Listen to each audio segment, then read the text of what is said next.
what is the impetus behind it? Of course, we talked about AI is a huge field. There's so much to cover. Why for this, the focus for you? Yeah. AI is a really interesting and exciting space, and there are some really incredible benefits, especially in education and opening people's minds, having experiences, really interesting.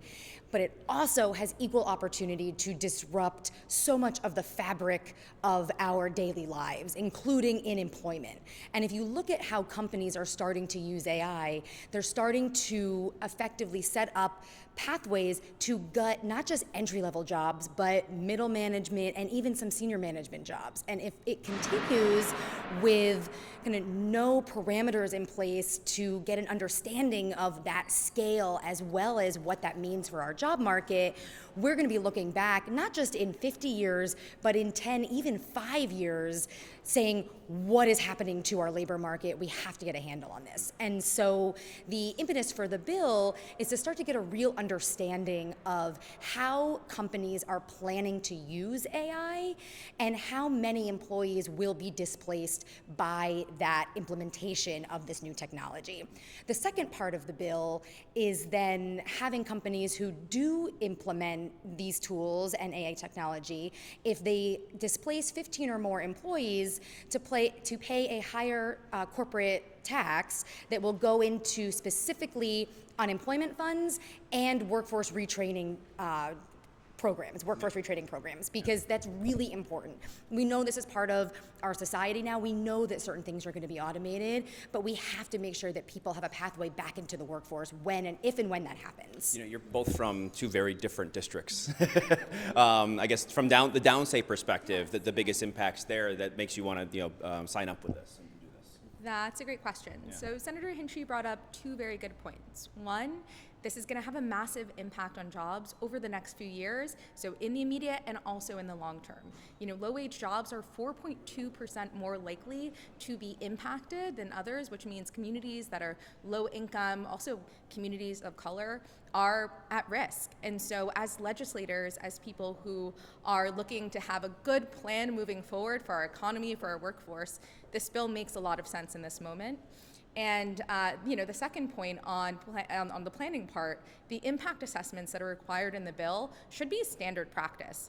Anytime you're bringing on a new type of technology, understanding the impact as a company and having clear guidelines will just actually make for better corporate practice. So, as a downstate legislator, I think we're really combined between our districts, but also with a united vision for New York State on what we should be doing with this technology. How are the challenges different for your constituents specifically and the kind of work they do at the end of the day?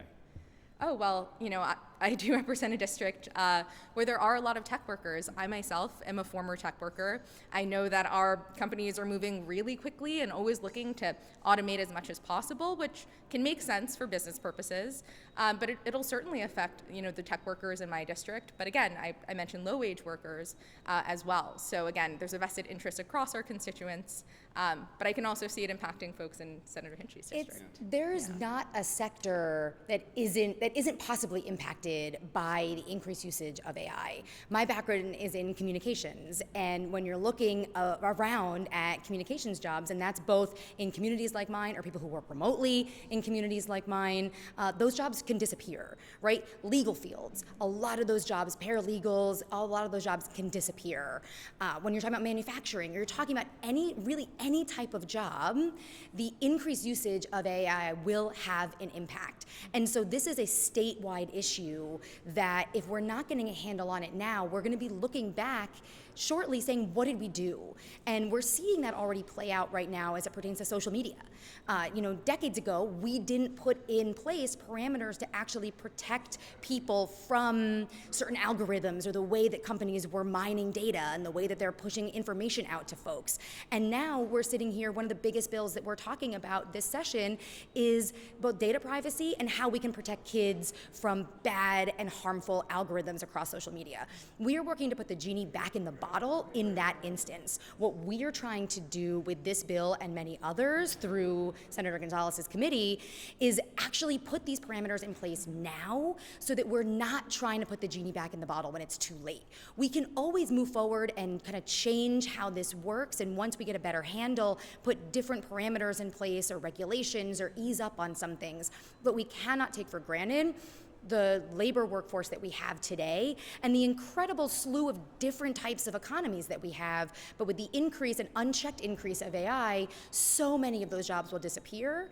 And then the only way to get into those companies, whether that's, I'm just spitballing a couple here, but whether that's Pfizer or Unilever or P&G or smaller companies, the only way you're gonna be able to get into those companies, it used to be you work your way up from an entry-level job or you'd come in from experience somewhere else.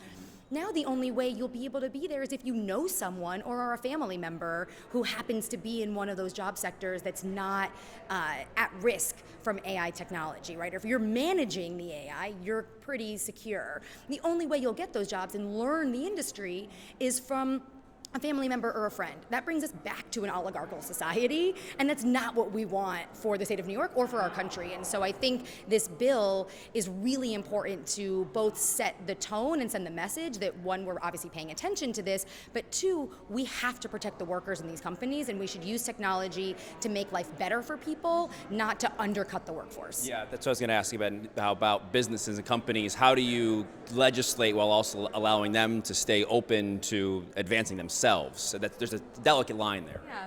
I can speak a little bit to that because as chair of Internet and Technology, we've actually seen a lot of energy in the private sector to work with us on proactively regulating. I think companies across sectors understand that we've been reactive with our legislation in the past, and when it comes to how risky, especially generative AI and large language models can be in our workforce, there is actually public good and necessity that comes from working with us and collaborating on pieces of legislation. So we've had a number of companies come to us and actually ask for us to regulate.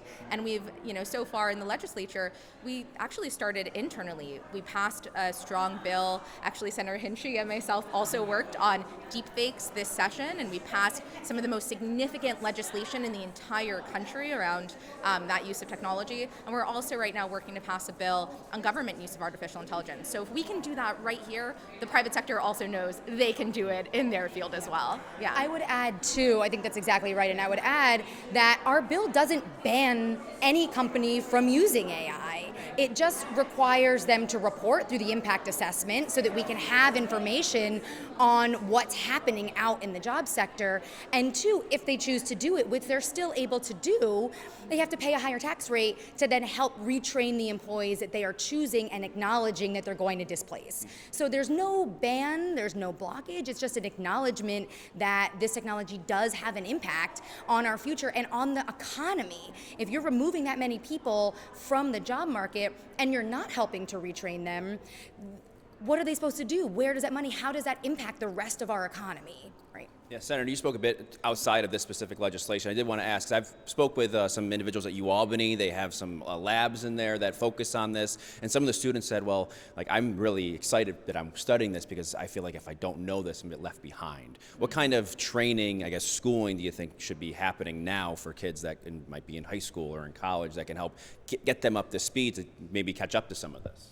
That's a really great question. We want to see an expansion of STEAM education. Of course, some of the core technical skill sets make sense, but our workforce is developing in a way that actually a lot of companies right now can't definitively say what the list of skills will be that they're looking for in 5, 10, or 20 years. And so actually just even like critical thinking and the baseline of just making sure that our students are even learning to use this new technology in their classrooms, I think makes a lot of sense. I've seen some high schools in my district implement, for example, with generative AI, prompt training because there's a science behind it. So we want to see that in K through 12 and we want to expand those opportunities. But you mentioned Albany.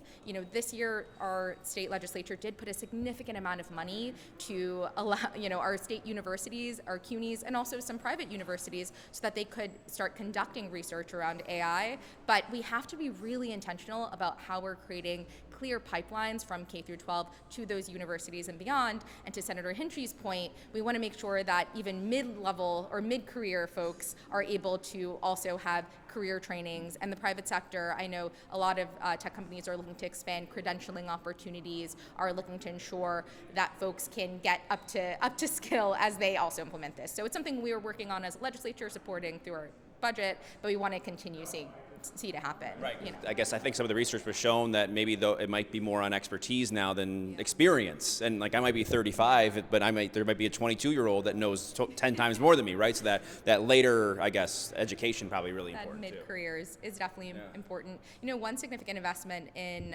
my district was in a tech apprenticeship program. So we also want to see apprenticeship programs that would be more accepting of folks who maybe are, you know, past their primary, secondary degrees, but you know, looking to change careers or just improve their own skills in their current career by using new technology.